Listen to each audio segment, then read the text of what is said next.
Como vocês sabem, nosso sistema solar é realmente imenso e levaríamos uma quantidade incalculável de tempo para fazer uma viagem usando um motor de foguete comum. Mas existe um projeto antigo que foi criado há meio século atrás. Com essa tecnologia, é possível reduzir significativamente o tempo de voo. É um motor nuclear. Vamos ver como seria uma viagem para Marte com um motor químico comum. Nós nos separamos da Terra e seguimos para a órbita terrestre. Depois ligamos o motor para manobrar e partimos na direção oposta ao Sol.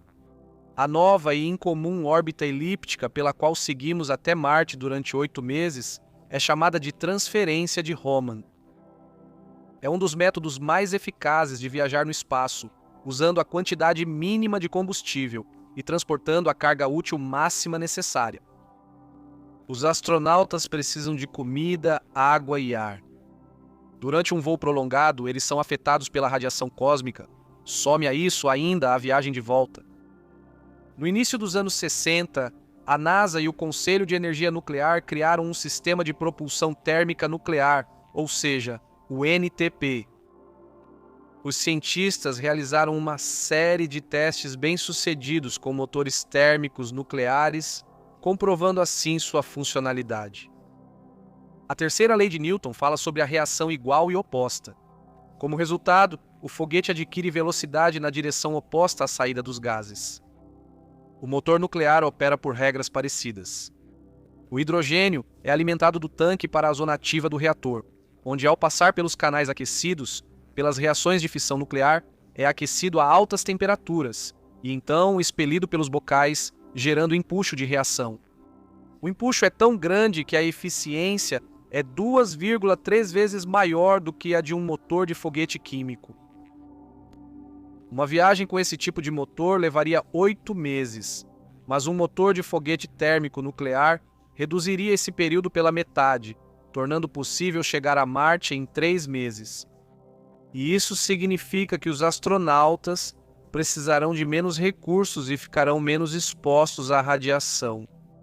Outra vantagem: com motor de foguete nuclear, é possível ir da Terra a Marte sem esperar a máxima proximidade entre os planetas.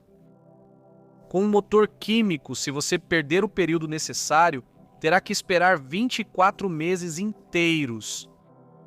Mas com um motor de foguete nuclear não é preciso cancelar o voo. Os primeiros testes do motor nuclear começaram em 1955, no âmbito do projeto Rover, no laboratório de Los Alamos. O principal objetivo era reduzir o tamanho do reator, a ponto de ser possível suportá-lo, para que fosse possível integrá-lo em um motor de foguete. A NASA organizou o pouso de astronautas na Lua pelo programa Apollo e planeja realizar uma missão a Marte. Devido à grande distância e ao tempo de viagem, foi decidido que motores nucleares tornariam essas viagens as mais próximas da realidade. Naturalmente, os motores nucleares têm seus próprios perigos. O reator na nave é uma fonte de radiação perigosa, o que pode ser prejudicial para a tripulação. Mas, devido à redução do tempo de voo, a dose de exposição será menor. O espaço sideral é uma fonte de radiação intensa que pode destruir o DNA dos astronautas. O projeto também incluía tecnologias de foguetes nucleares para levar pessoas a Marte. Nos desertos de Nevada, foram realizados testes de motores nucleares potentes, que expeliam rapidamente o elemento gasoso. A primeira transformação do Nerva foi testada durante um intervalo que variou de 2 minutos a 2 horas, das quais 28 minutos foram sob carga máxima. O motor foi testado 28 vezes ao longo de 115 minutos. No final das contas, foram realizados testes com o reator nuclear Phoebus 2A, capaz de produzir 4.000 megawatts durante um disparo de 14 minutos. Tudo estava pronto para o voo a Marte, mas os Estados Unidos decidiram não ir para lá. Em vez disso, eles decidiram construir o ônibus espacial. Desde 1973, ninguém mais testou motores nucleares. Com o passar dos anos, a tecnologia melhorou, e hoje criar algo semelhante parece ainda mais realista. Porque nos anos 60 o combustível utilizado era urânio enriquecido. Engenheiros acreditam que um combustível simples das usinas nucleares já seria suficiente. Ele não é perigoso e a lista de locais onde seria possível realizar testes é bem mais ampla. Além disso, será muito mais fácil isolar as partículas radioativas na saída e se livrar delas. Graças a isso, é possível reduzir o custo total do projeto. Em 22 de maio de 2019, o Congresso dos Estados Unidos concedeu 125 milhões de dólares para a criação de motores nucleares térmicos para foguetes. Mas isso não tem nenhuma relação com Artemis 2024 e o projeto da NASA de renovação do planeta. На Луну. Просто процитируем. O projeto é criar um plano para o longo prazo.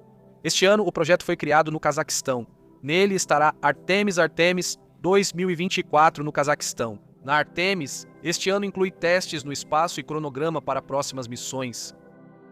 E, na verdade, o que dizer sobre os motores termonucleares? Распад ядра – это метод применения атома, для которого необходим обогащенный уран. Впоследствии этого появляется ядовитый радиационный. Lixo. E quanto à fusão termonuclear? A reação termonuclear acontece no Sol devido à alta temperatura do núcleo. Colocar a fusão termonuclear a serviço da humanidade ainda continua sendo uma tarefa difícil para a humanidade. No caso da impossibilidade de usar reatores nucleares de foguetes, especialmente como uma fonte inesgotável de energia, eles possuem um empuxo gigantesco. E é bem provável que para isso não precisemos esperar anos. Cientistas do Instituto de Física de Plasma da Universidade de Princeton estão pesquisando a teoria da fusão termonuclear direta, DFD. A base das pesquisas deles é um reator termonuclear criado por Samuel Cohen em 2002, que utiliza o princípio da configuração magnética reversa. A reação entre plasma de hélio 3 e deutério ocorre em um recipiente de confinamento magnético. Como resultado, gastamos muito menos energia e também temos uma quantidade significativamente menor de resíduos radioativos. Em motores nucleares e termonucleares de foguetes, o combustível é aquecido a altas temperaturas e expelido para gerar empuxo. Funciona mais ou menos assim. Colocam uma certa quantidade de ímãs lineares em fila, que retardam o aquecimento do plasma. Antenas especiais ao redor da substância são ajustadas para uma frequência específica dos íons, gerando uma corrente no plasma. A atividade dos íons aumenta as características dos átomos que, ao se unirem, formam novas partículas. Essas partículas se movem no campo magnético até que outras partículas se unam a elas e as expulsem pelas tubeiras do motor de foguete. Em nível teórico, o motor de foguete nuclear pode garantir um empuxo de 2,5 a 5 newtons por megawatt de potência e impulso específico, em 10.000 segundos. Para comparação, nos motores nucleares, esse indicador é de 850 segundos, enquanto nos motores químicos é de 450 segundos. O DFD também pode gerar eletricidade para a nave galáctica longe do Sol quando os painéis solares não estão em uso. O DFD tem a capacidade de mover um objeto com massa de 10.000 toneladas até Saturno em 2 anos, ou algo com massa de 1.000 toneladas até Plutão em 4 anos. A sonda New Horizons levou 10 anos para fazer isso. O DFD, além de tudo, é um reator termonuclear de 1 megawatt, e durante a viagem pelo espaço ele pode fornecer energia para todo o equipamento a bordo. Isso é muito mais do que fornecem as baterias nucleares instaladas em sondas de missões como Voyager e New Horizons. Claro, já faz mais de 10 anos desde que a NASA realizou testes com motores de propulsão nuclear. Mas acreditamos que, nos próximos anos, veremos desenvolvimentos completamente novos e novos testes de sistemas desenvolvidos com a incorporação dessas tecnologias. Fico incrivelmente inspirado pelo fato de que, com a ajuda dessas tecnologias, aumentamos nossas chances de visitar outros planetas. Qual você acha que seria o orçamento para ser o primeiro turista espacial em Marte? $. É exatamente com essa quantia que, segundo Elon Musk, você poderá facilmente deixar os limites do nosso vasto planeta. Mas você sabia que tem a chance de ver as belezas de Marte e ouvir como ele soa sem sair da Terra? Nos últimos anos, a humanidade avançou muito. No momento da criação deste vídeo, faz pouco mais de um mês desde que Perseverance pousou na superfície do planeta vermelho, e os especialistas da NASA continuam recebendo informações dele. No dia 17 de março, a NASA publicou uma gravação de áudio feita em 7 de março com a ajuda de um microfone instalado no rover, e ela dura impressionantes 16 minutos. Nós já ouvimos o som do vento marciano, e agora podemos analisar o ruído que o próprio rover faz ao se mover em Marte, onde ele percorreu pouco mais de 27 metros. E isso é realmente muito curioso, porque além do rangido das esteiras do rover, a gravação também captou batidas e toques bastante interessantes. No site SoundCloud foram disponibilizadas duas versões da gravação, uma completa e outra com 90 segundos de duração, na qual ruídos externos foram suprimidos por filtros. Ouça você mesmo.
Com o que você associa esses sons? Aqui ouvimos o rover marciano começando a se mover, seguido por batidas metálicas.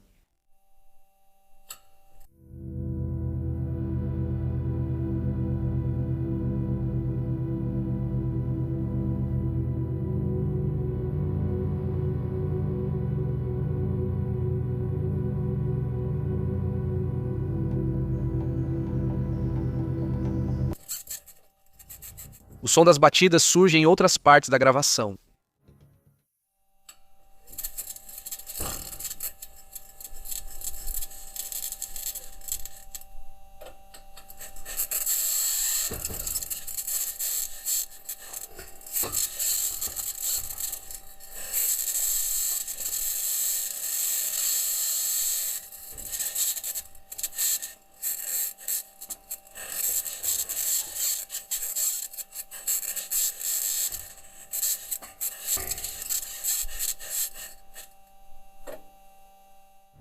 E em alguns momentos dá para ouvir um verdadeiro estrondo.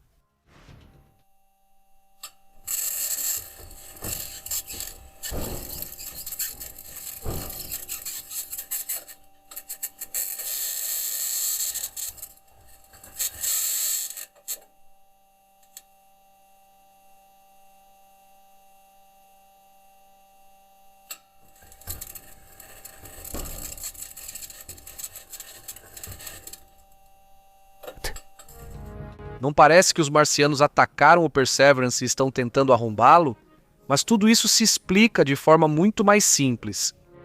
Muitas pessoas, quando veem a imagem do rover, não percebem que as rodas são de metal. Quando você anda com essas rodas sobre pedras, na verdade faz muito barulho.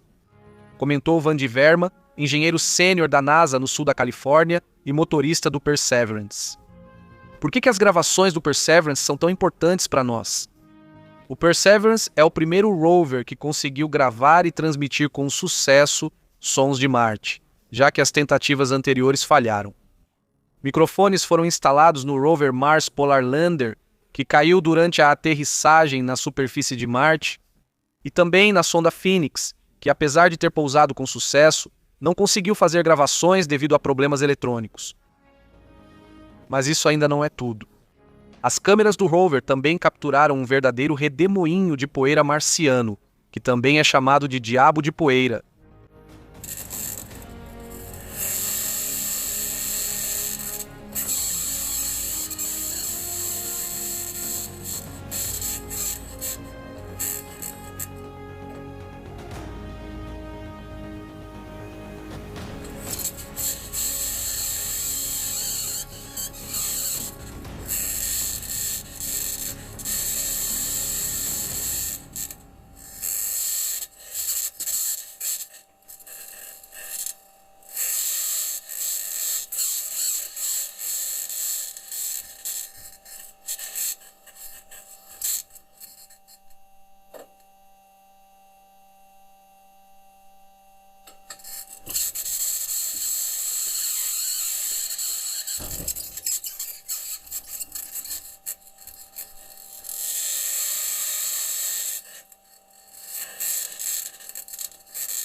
Não sabemos qual é a sua velocidade e altura, mas sabemos que os redemoinhos de poeira em Marte podem chegar a até 8 quilômetros de altura. A mecânica de sua formação é a mesma que na Terra e consiste na interação da superfície aquecida pelo Sol com correntes de ar frias e quentes acima dela. Do espaço, esses redemoinhos se parecem com isto. Impressionante, não é mesmo? O que você acha? Será que esses fenômenos naturais de Marte podem atrapalhar a futura colonização? Escreva sua opinião nos comentários. Mas vamos voltar ao Perseverance. O Perseverance já está fazendo verdadeiros avanços, superando seus antecessores de longe. E quem sabe o que veremos e ouviremos quando as câmeras do drone Ingenuity forem ligadas, já que ele ainda está carregando e em breve começará seu voo sobre Marte. Qual é a sua opinião sobre armas nucleares? Tem certeza de que 99,9% dos entrevistados responderiam de forma extremamente negativa, dizendo que elas trazem morte? Então talvez você prefira o impacto de um cometa ou asteroide? Para a maioria de nós, essa perspectiva também não vai causar entusiasmo. No universo, as coisas não são tão simples. Se para os terráqueos um ataque de meteoritos ameaça a destruição, existem planetas para os quais esses eventos catastróficos, ao contrário, significam o surgimento da vida. Por exemplo, entre eles está o nosso vizinho empoeirado, Marte. Interessante. O que ocorreria se lançássemos bombas de hidrogênio no planeta vermelho? Não, nós não enlouquecemos. Essa ideia extravagante pertence a Elon Musk e a outras mentes progressistas que estão ativamente procurando um novo lar para a humanidade. É possível entender o engenheiro americano, afinal, a colonização de Marte é o principal objetivo do famoso inventor. Mas ogivas nucleares já é demais. E mesmo assim, é exatamente dessa forma que Elon espera dar vida ao planeta vermelho. A ideia é simples. Planeja-se explodir várias bombas de hidrogênio sobre as calotas polares de Marte. Isso vai aquecer o gelo presente lá, liberando dióxido de carbono e vapor d'água. Depois, o efeito estufa gradualmente tornará a temperatura do planeta muito mais confortável do que os atuais 63 graus Celsius negativos, e com o tempo Marte se tornará uma segunda Terra. Esse é o plano geral, mas será que pode ser realizado? Elon acredita que Marte está cheio de dióxido de carbono, não só nos polos. Portanto, ao ser aquecido, ele será liberado por toda parte do solo perturbado do planeta. Mas os cientistas discordam categoricamente disso. Por isso, ainda não vemos explosões brilhantes nem admiramos, pelos telescópios, a atraente superfície verde-azulada de Marte. O tema da colonização de Marte está em pauta há vários anos, mas só recentemente astrobiólogos e físicos começaram a apresentar cenários de terraformação do planeta. Ninguém antes invejava o destino dos futuros colonizadores. O que os espera nesse corpo celeste gelado? Se tiverem sorte e os astronautas não morrerem, devido à intensa radiação cósmica e às sobrecargas durante a aterrissagem, e também não enlouquecerem no caminho, então lhes espera uma existência deprimente em total isolamento entre terras desertas. trabalho exaustivo em bases autônomas para cultivar alimentos, cuja quantidade será rigorosamente limitada, e moradia em hangares de vidro e cavernas iluminadas por fontes artificiais de luz. E se o colonizador decidir conhecer o autêntico mundo marciano, terá que vestir um traje espacial volumoso e sair do abrigo por sua própria conta e risco. É claro que a terraformação do planeta vermelho tornaria a vida dos humanos vindos da Terra muito mais fácil. Então, por que ainda não aproveitamos a ideia de Elon Musk e começamos a bombardear Marte? A questão é que o efeito pode ser bem diferente do esperado. Marte perde sua atmosfera há milhões de anos, então a primeira coisa a fazer é recriá-la até atingir os parâmetros da Terra. Ao mesmo tempo, está comprovado que a liberação de dióxido de carbono e moléculas de água, provocada por explosões nucleares à distância, daria à atmosfera marciana apenas 7% da camada que envolve a Terra. A pressão em uma atmosfera assim sobe apenas até 7,1 kPa, enquanto as plantas precisam de no mínimo 50 kPa para se desenvolver. E se em vez dos astrônomos ortodoxos, Elon estiver certo ao dizer que Marte esconde grandes reservas de dióxido de carbono em seus solos, não apenas nos polos. Mesmo que isso seja verdade, o aquecimento do planeta seria lento e atrasaria muito sua colonização. Além disso, estamos esquecendo o principal. Armas nucleares são algo muito perigoso, capazes de destruir tudo em seu caminho. E se bombas realmente atingirem a superfície do planeta vermelho, naturalmente elas causarão sérios danos ao planeta e o cobrirão com um denso manto de radiação. Marte se tornará rapidamente uma espécie de Chernobyl, virando um deserto sem vida e envenenado. Por isso, cientistas da NASA e outras agências espaciais não compartilham o entusiasmo fanático de Elon Musk. Além disso, com base nos dados das sondas orbitais Mars Reconnaissance Orbiter e Mars Odyssey, eles acreditam que o planeta vermelho não pode ser terraformado, ou seja, é praticamente impossível torná-lo habitável. O veredito é desanimador, mas não é definitivo, certo? Então por que o programa de colonização Mars One deixou de existir em 2019? De qualquer forma, ainda temos algumas opções para bombardear Marte, para que, com o passar dos séculos, ele se torne um refúgio para os terráqueos. Bombardeamento com asteroides. Isso significa um ataque controlado ao planeta vermelho com uma chuva de meteoritos e grandes cometas, ou então lançar uma das luas de Júpiter contra Marte. O efeito seria semelhante ao de explosões de bombas nucleares, só que sem a contaminação radioativa. Mas há uma falha nesse esquema também. Isso inclui destruição inevitável e consequências desconhecidas dos impactos, até mesmo mudanças nos parâmetros de rotação e órbita do objeto. Por isso, esse método de terraformação precisa de um aprimoramento significativo. Explosão interna. Para iniciar a autogeração do campo magnético do planeta vermelho, Marte, será necessário enchê-lo de bombas por dentro. Elas devem ser colocadas próximas ao núcleo e, quando as cargas detonarem, provavelmente será iniciado o mecanismo do dínamo magneto-hidrodinâmico. Mas para que esse cenário funcione, é necessário cumprir uma condição: um núcleo externo líquido. Um copo atmosférico. Um nome exótico esconde uma tentativa estranha de transformar Marte em uma fraca imitação da Terra. Cientistas especialmente otimistas propõem aprofundar ainda mais a já gigantesca fenda dos atuais 11 para 60 quilômetros e colocar ali uma carga termonuclear. Assim, a gravidade concentraria na depressão os restos da atmosfera de Marte, gerando a pressão necessária para respirar. Esse é o mais incomum de todos os métodos relacionados a explosões. Além dos bombardeios, foram inventados outros métodos de terraformação de Marte. Por exemplo, para criar as condições para o surgimento de um campo magnético, não é necessário explodir o núcleo marciano.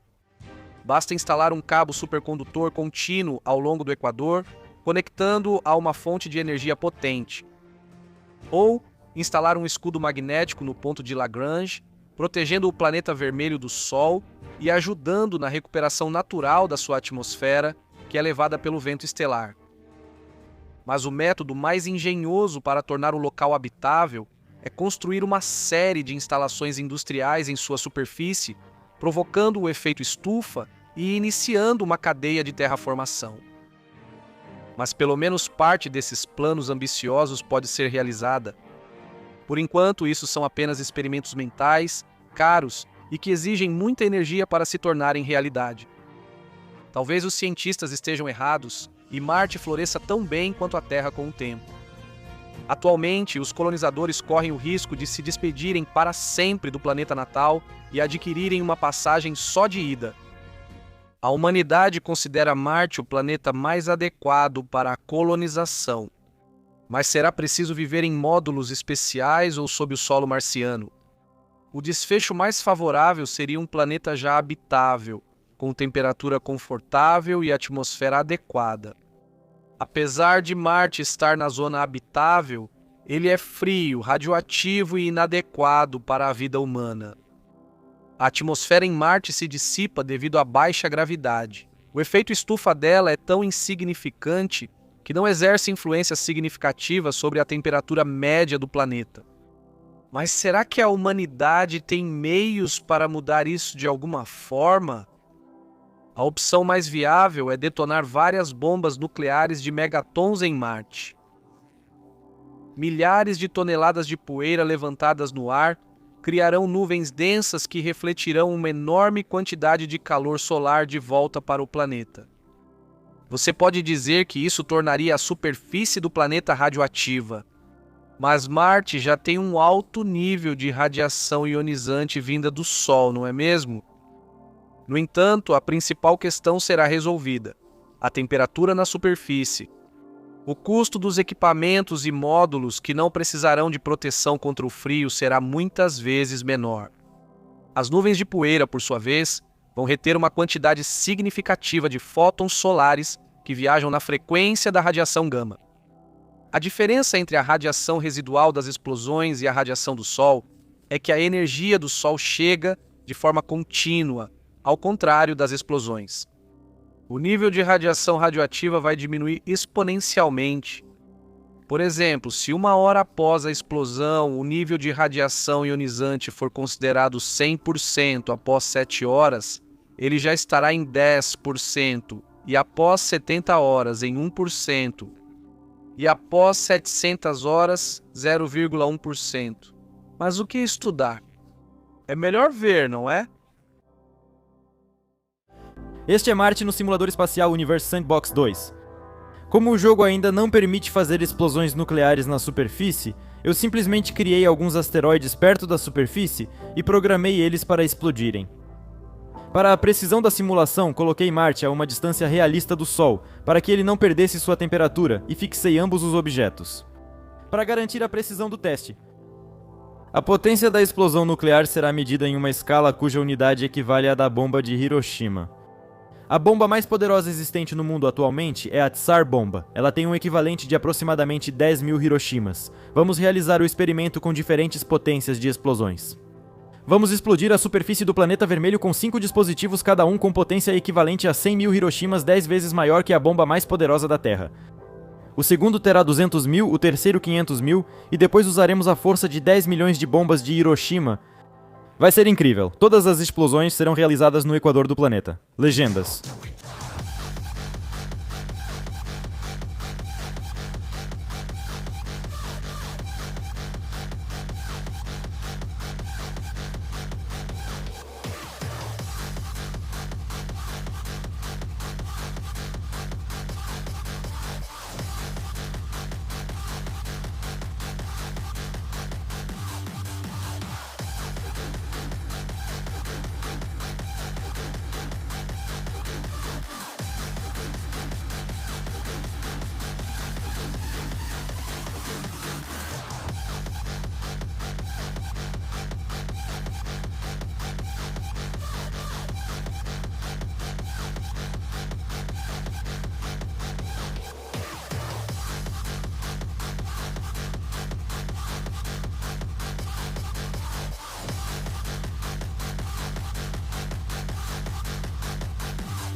Como pode ver, isso quase não trouxe resultado. Vale mencionar que os planetas no simulador possuem albedo, que depende de vários parâmetros, incluindo a cor da superfície, a cor e densidade da atmosfera, o material da superfície que absorve e assim por diante. Nem consigo listar todos os parâmetros que esse valor afeta no programa. Albedo é uma característica de superfícies que reflete luz, variando conforme o comprimento de onda. A luz é onda e partículas. Sim, a luz é. Se você usar óculos de natação e alguém perguntar o motivo, responda com confiança, porque a luz é uma onda. Isso se chama dualidade onda-partícula. Então existe o albedo, mas infelizmente, como nas características do planeta não há um parâmetro como poeira levantada da superfície, nosso simulador, é claro, não vai conseguir levar isso em conta. Mas ele conseguirá considerar a absorção diferente de energia pelo material que o campo gravitacional de Marte consegue reter. Como vimos, no planeta atingimos uma temperatura máxima de pico de 1200 graus Celsius. Bem, isso foi tudo o que consegui ver. No momento da explosão, a temperatura no epicentro é muito maior, mas esse tempo é tão curto que nem o consideramos. Mas o vídeo sem espetáculo não é tão interessante, né? Disparando uma carga nuclear várias ordens de grandeza maior que qualquer disponível na Terra. Na ferramenta de explosão do simulador, existe uma opção para calcular a potência automaticamente. Pelo que entendi, ele só usa a massa para calcular a energia da explosão com a fórmula conhecida. E igual a mc ao quadrado, ou seja, a energia é igual à velocidade da luz ao quadrado multiplicada pela massa. Vamos pegar algo realmente grande para obter resultados interessantes. Por exemplo, algum objeto cósmico do tamanho da Europa.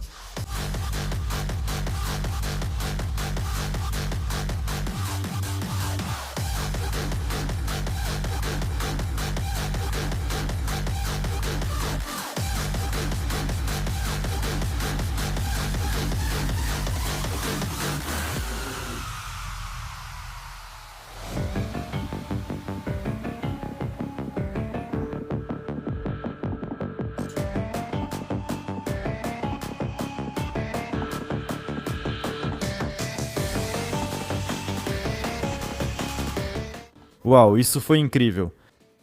Mas que conclusões podemos tirar disso? Nenhuma explosão, nenhum aquecimento artificial e rápido vai permitir alcançar uma temperatura normal em Marte de forma natural. A maneira mais barata e mais viável para a humanidade no momento é cavar minas subterrâneas profundas, mais perto do núcleo do planeta, porque lá é mais quente, não há radiação e é possível criar um ecossistema fechado. A baixa massa, o núcleo que não gira e a falta de campo magnético inviabilizam todas as minhas tentativas de tornar Marte habitável. Mas isso é apenas uma simulação. O que acontecerá na realidade só poderemos descobrir testando isso na prática. Na verdade, projetos de tal escala para a humanidade, como a instalação de uma lente focalizadora planetária no ponto de Lagrange, a terraformação de Marte, missões tripuladas para lá e outras coisas do tipo, já estão ao nosso alcance há muito tempo. Mas devido ao fato de que a humanidade ainda está dividida, cada um preocupado apenas em encher o próprio bolso, defender os interesses do seu país e outras pequenas questões do dia a dia, simplesmente não consegue viver em harmonia e alcançar esses patamares. Deveríamos seguir o exemplo da natureza. Células e órgãos do corpo vivem em harmonia e atuam para o bem de uma só pessoa. Se algum dia conseguirmos criar um organismo planetário semelhante, feito de pessoas, esse será o maior passo da história da humanidade. Devido à ausência de seres diferentes fora do nosso planeta, as pessoas procuram aqueles que são diferentes delas e de todos os outros dentro da sua própria civilização, nação, povo, raça, etc. Para uma nova corrida espacial e a conquista do espaço, precisamos urgentemente de uma invasão alienígena. Mas talvez isso valha a pena ser discutido em outro vídeo. Espero que tenham gostado desse formato. Isso é um pouco diferente do experimento que fizemos com Alexander Kubel antes e deve ser mais familiar para vocês. Também vimos comentários surpresos naquele vídeo sobre o fato de que a voz de Kubel mudou de forma estranha, o que por sua vez nos surpreendeu bastante. Afinal, é óbvio que a outra voz pertence a outra pessoa. É isso. Obrigado por assistir. Não se esqueça de deixar seu like e se inscrever no canal.